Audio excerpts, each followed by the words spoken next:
황영석 정치 칼럼니스트. 내란 등 중요 업무의 형사재판 결과는 만약 본건이 헌법과 법률에 의한 AI형 형사재판이라면 본건은 형사소송법상 기각 사유이다.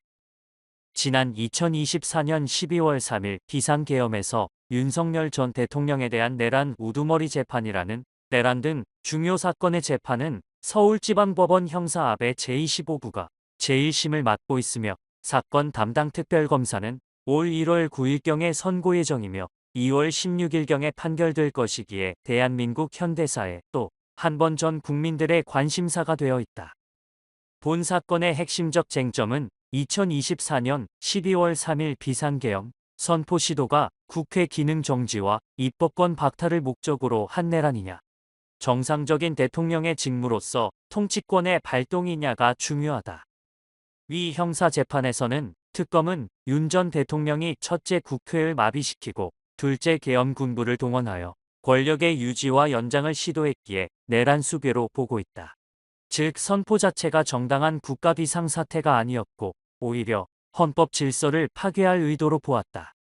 본 사건에서 형사재판의 핵심 쟁점을 꼽는다면 첫째 실제 국회를 마비시키려 했는지 여부인 내란 우두머리, 구성요건 충족 여부, 둘째 국가위기론과 대통령의 정당 방위의 법적 평가, 셋째 특검의 자료 제출, 증인 신청, 서증 채택의 여부 등 증거 능력과 법리적 해석 등이다.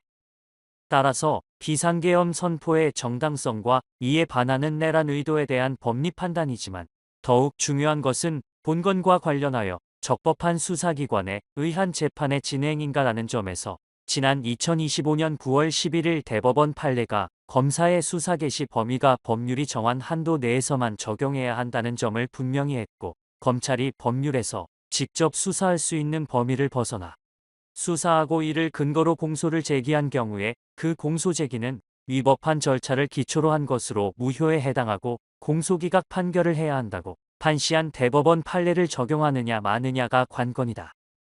이 판례에서 대법원이 말한 핵심 원칙은 첫째 수사 개시는 법적 근거가 있어야 하기에 수사 기소는 적법한 수사기관 또는 법률이 정한 기관만 수행할 수 있다.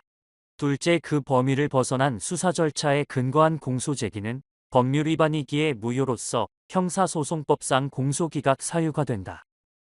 본건의 수사는 경찰과 검찰이 해야 하지만 법적 근거가 없는 공수처가 수사 주체로서 집행한 업무이기에 수사 절차상 적법한 절차로 인정할 수 없기에 공소 절차에도 절차적 하자가 있다.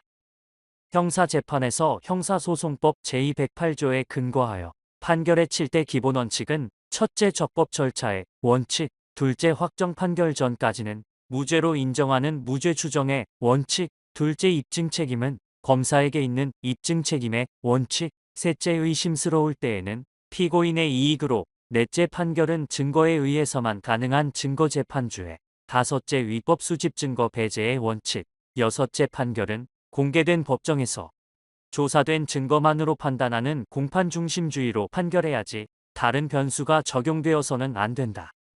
또한 법원은 기소되지 않은 범죄로 유죄는 불가하며 검사가 공소를 제기한 범위 내에서만 판단해야 하는 본건 형사재판에서 이미 대통령을 탄핵할 때 헌법재판소의 핵심 증거 능력이었던 국무회의는 존재했고 의원을 끌어내라는 것은 요원이었으며 체포명단 지렁이, 글씨는 사기였고 의원을 국회에 들어가지 못하게 하라는 거짓으로 특검에서 명백하게 확인된 사실이다.